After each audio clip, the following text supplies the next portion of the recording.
saluto al governatore del Veneto Luca Zaia, buongiorno e benvenuto a Radio Club 103, Presidente.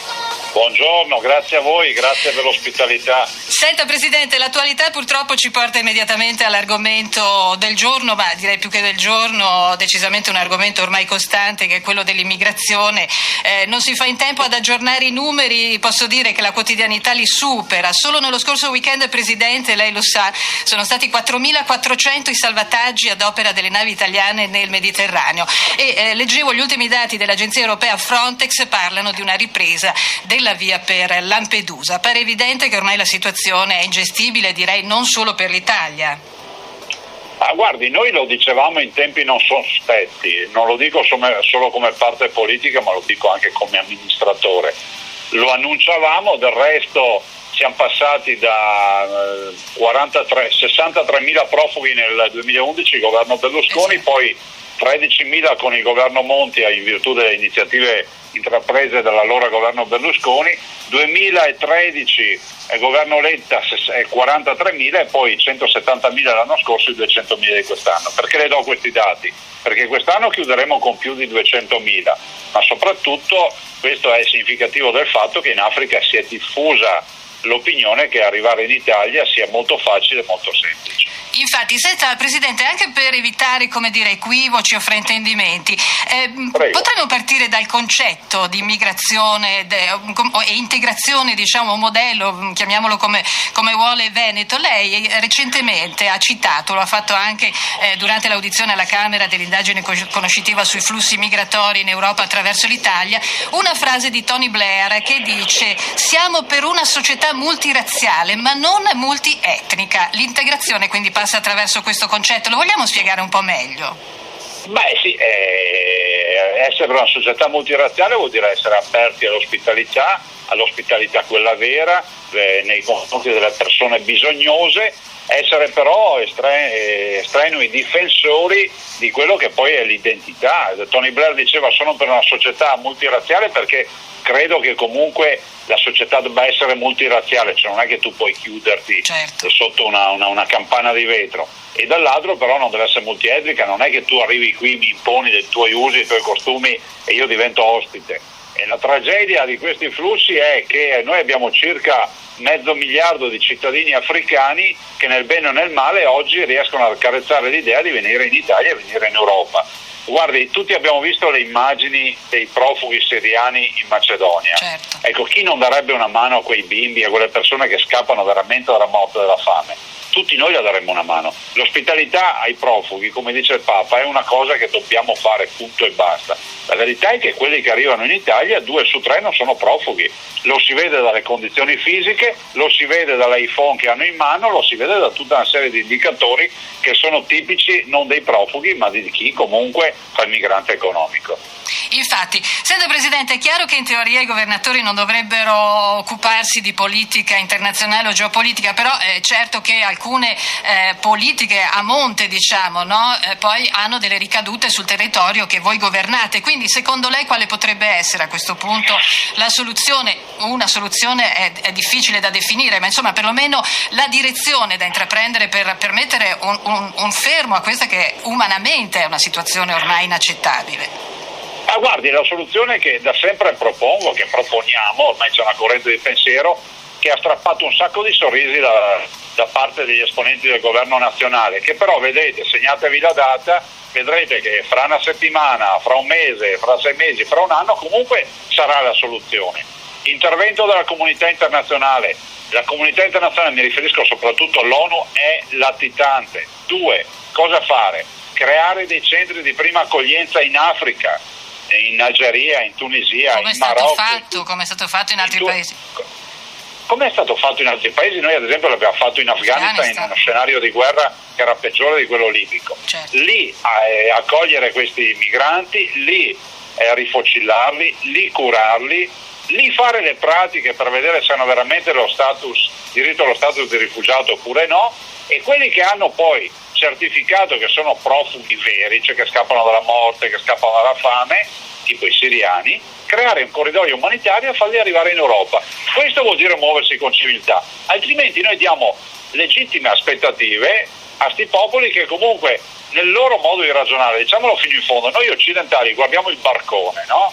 Quei barconi che peraltro nonostante le porte aperte hanno fatto più morti in mare di quando c'erano le porte chiuse. Oltre 4.000. Questo è bene ricordato.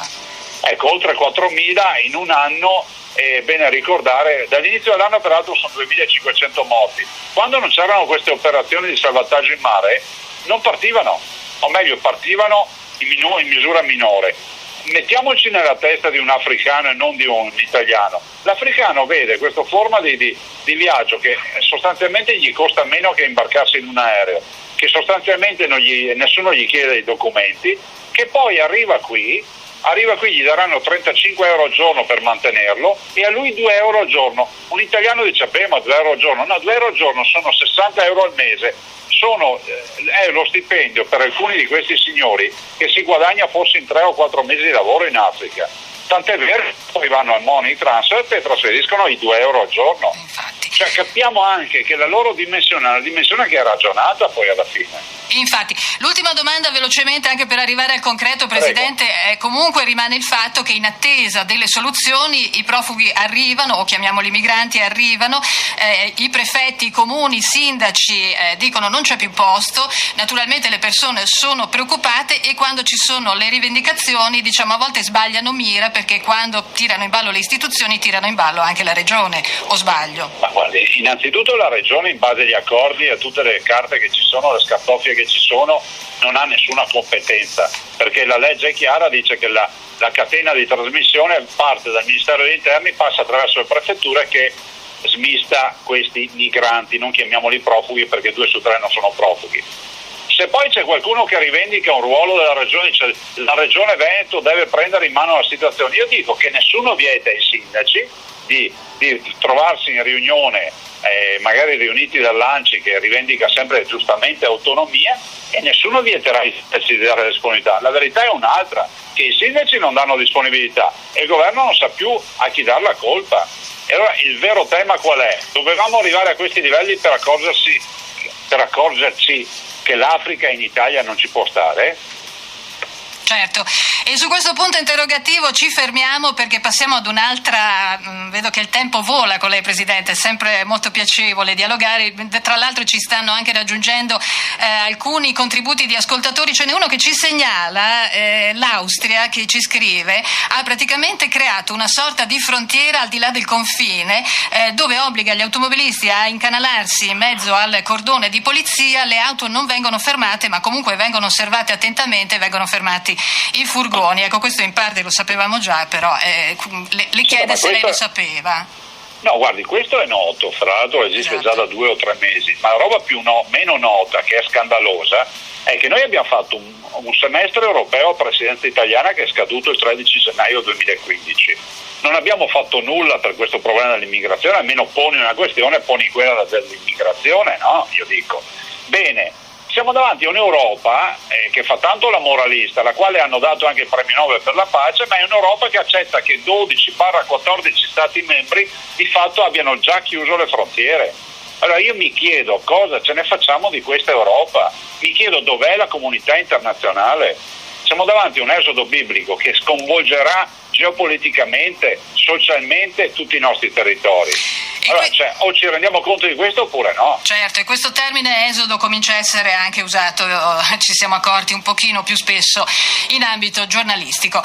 Caro Presidente, erano molti gli argomenti, ce n'è un secondo che assolutamente non posso prescindere perché lei sa che il clima è rinfrescato in montagna, no? Come si dice, pioggia d'agosto rinfresca il bosco, però è bastata una dichiarazione del consigliere regionale Gidoni per riaccendere subito e far risalire la temperatura, e ci riferiamo al così ipotizzato accorpamento delle 2 ULSS bellunesi, l'ULSS di Belluno e l'ULSS di Feltre. Che cosa ci può dire su questo argomento?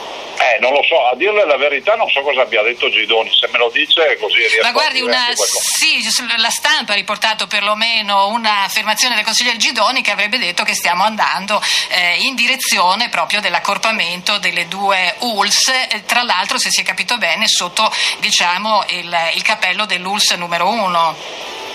Ma guardi, io dico questo, dico innanzitutto che nel nostro programma di governo di quasi 200 pagine c'era scritto la creazione dell'azienda zero e di una ULSS per provincia.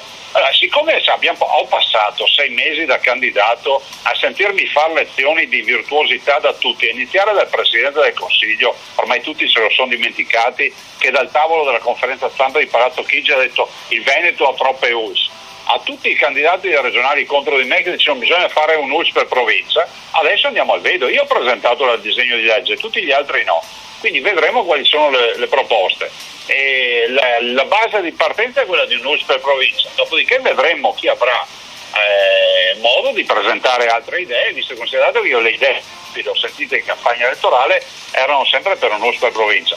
Però mi lasci dire una roba, al cittadino questo non cambia assolutamente nulla. Il cittadino, il fatto delle ULSS è un fatto di burocrazia, è un fatto di scartoffie, di direzione, di risparmio di spese indirigenti, ma al cittadino non cambia nulla. L'ufficio periferico non cambia nulla rispetto ai servizi, perché resta tutto come prima. Io spero che i cittadini non si facciano abbindolare, perché è il caso di dirlo, magari da qualcuno che va a raccontare che chiudiamo ospedali e altre robe che non c'entra assolutamente nulla. Per capirci, è come dire ho 2 scuole con 2 presidi o un preside con una scuola, faccio un esempio banale. Certo, però identificativo.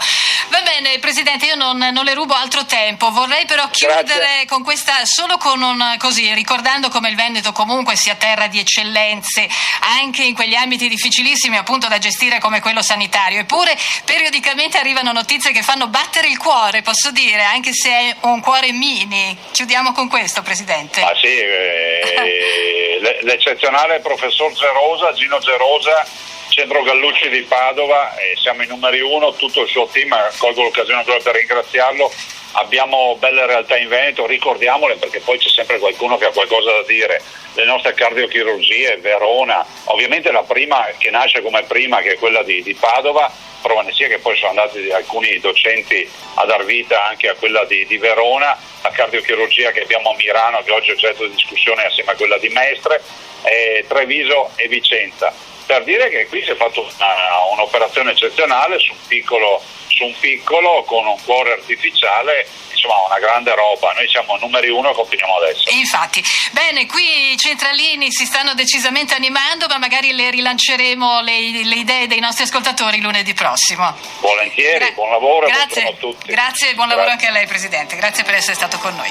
Ringraziamo quindi il governatore veneto Luca Zaia. Cari amici, mi dispiace non avere trovato lo spazio per tutti, perché è arrivato adesso anche un'interessante domanda dal Feltrino, ma insomma avremo questo appuntamento periodicamente il lunedì mattina e quindi saremo pronti ad accogliere nuovamente Luca Zaia lunedì prossimo. A tra poco.